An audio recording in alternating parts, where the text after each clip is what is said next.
अनन्या रावत। आज हमारे कार्यक्रम का नाम है हमारी भी सुन लो सरकार। आज हमारे साथ आई है मिसेस वर्ल्ड 2018 भूमिका सिंह। भूमिका मैम, आपका स्वागत है हमारे कार्यक्रम में।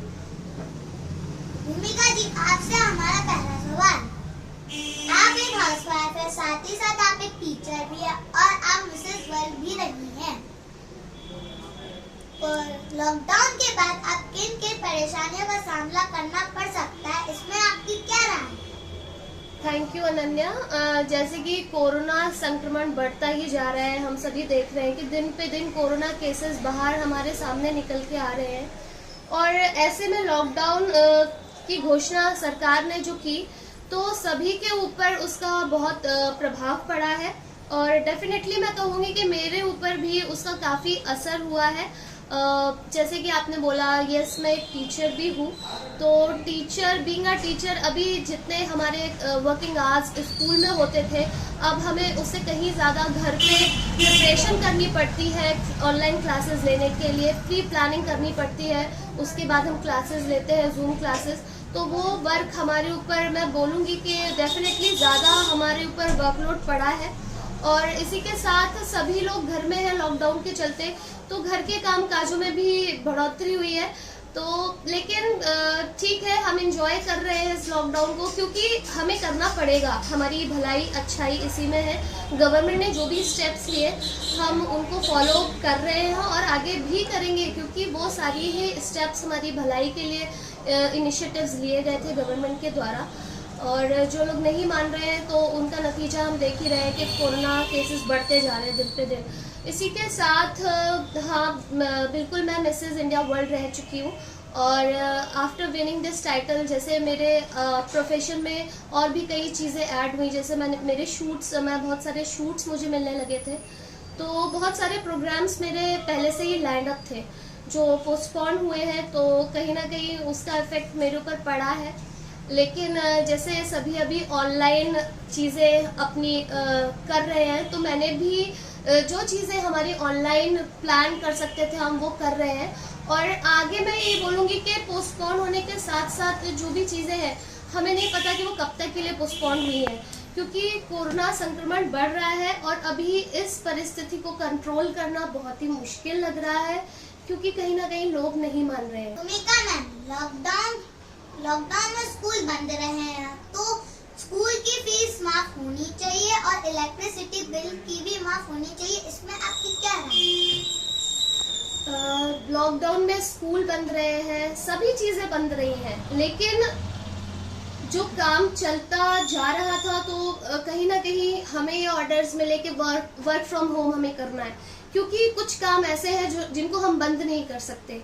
वैसे ही एक काम एजुकेशन का भी मैं बोलूँगी कि अगर हम बच्चों को पूरी तरह छूट दे देते कि नहीं पढ़ाई करनी ही नहीं, तो बच्चों का ये है कि अगर हम उनको बोलेंगे कि आपको पढ़ना ही नहीं, तो बच्चे कभी पढ़ेंगे ही नहीं।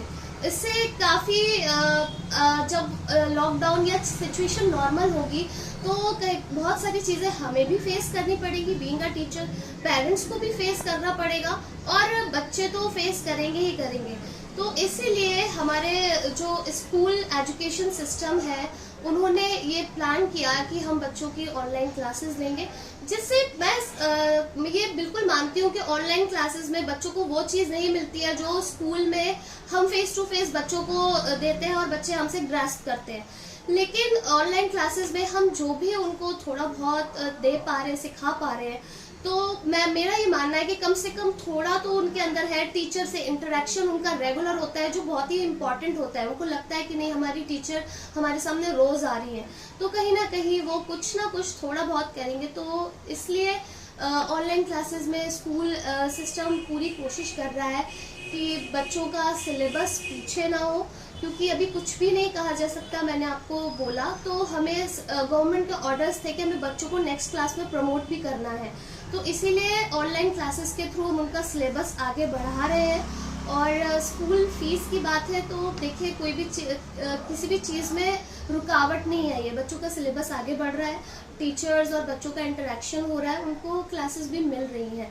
तो मैं यही कहना चाहूँगी कि फ़ीस में बढ़ोतरी ना करके, जैसे हर साल फीस बढ़ती है वो नहीं करके, क्योंकि अभी सिचुएशन ऐसी है तो जितनी फीस है उतनी ही रहने दें, और हाँ फीस लेनी चाहिए, क्योंकि देखिए जो टीचर्स हैं, स्टाफ है, उनको भी ज़रूरत है। मतलब मैं ये कहना चाहूँगी कि हर मिडिल क्लास जो आदमी है वो सब इसमें सबसे ज़्यादा उसको फेस कर रहा है सिचुएशन को, तो टीचर्स को भी सैलरी चाहिए। और इसीलिए मैं कहूँगी कि बिल्कुल जो बच्चों की फ़ीस है वो आए, लेकिन हाँ बीइंग अ पेरेंट मैं ये कहूँगी कि फ़ीस में बढ़ोतरी नहीं होनी चाहिए। और रही बात इलेक्ट्रिसिटी बिल की, तो जैसे कि गवर्नमेंट ने ऑर्डर्स हमें दिए थे, पास किए थे, बिल्कुल हमारी भलाई के लिए थे, लेकिन हम सभी घरों में बैठे हुए थे। तो जो लोग वर्क फ्रॉम होम नहीं कर रहे थे, जो जैसे बिजनेसमैन्स हैं या और लोग हैं, तो उनके लिए बहुत ज़्यादा प्रॉब्लम बिल्कुल आ रही होगी। मींस उनको हर किसी चीज़ का बिल पे करना है। अभी इलेक्ट्रिसिटी बिल के साथ और भी काफ़ी बिल्स होते हैं, जैसे अब स्कूल फीस ही है, इलेक्ट्रिसिटी बिल है, हाउस टैक्स है, हाउस रेंट है। तो इसीलिए बिल का कहीं ना कहीं कुछ छूट देनी चाहिए। मैं गवर्नमेंट से ये गुजारिश करूँगी कि इलेक्ट्रिसिटी बिल में कुछ छूट वो दे, तो जो भी मिडिल क्लास फैमिली है या और लोग हैं उनको इस महामारी में, इस पैंडेमिक में अपना जीवन यापन करने में काफ़ी मदद मिलेगी। Thank you ma'am. Thank you.